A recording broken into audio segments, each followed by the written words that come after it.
The Western Cape Education Department says the teacher cuts in the province are not the same as firing or retrenching teachers. It says the reduction in posts will mean that some contract teachers will not be reappointed after their contracts end on the 31st of December 2024, and some permanent teachers will be asked to move to another school where there is a suitable vacancy. The department says the decision to slash posts was not taken lightly. So we are obviously in a very difficult position.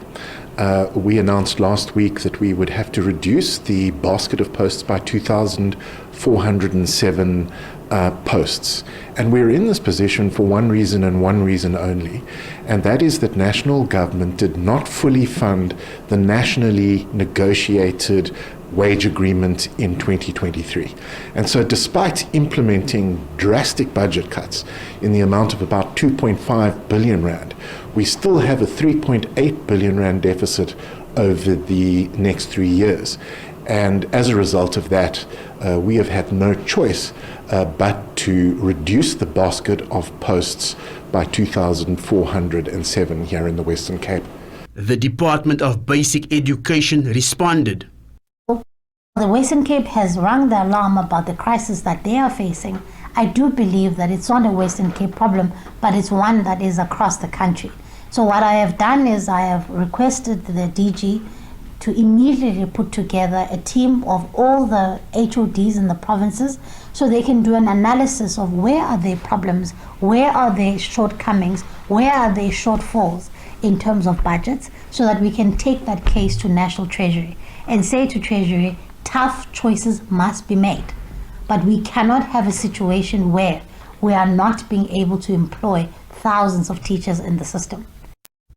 Union SATU has criticized the Western Cape Education Department's decision to cut the positions.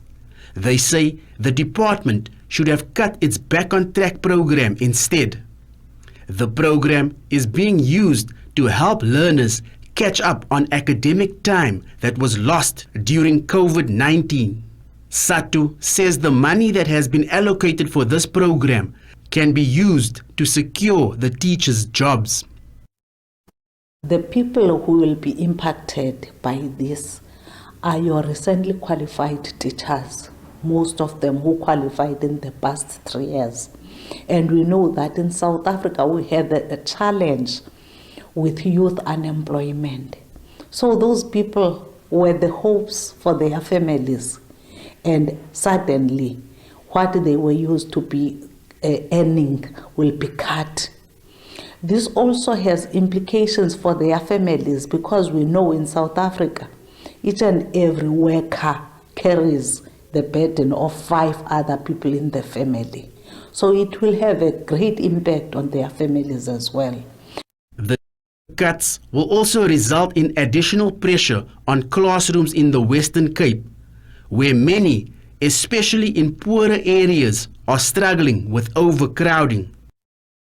Fewer teachers for more learners, as population growth is already an issue, and each year schools receive a lot of learners, and this will have a long lasting effect, which is a negative one, on the learners and their education, because overcrowding is already an issue, and then this means that it will be escalated because of this.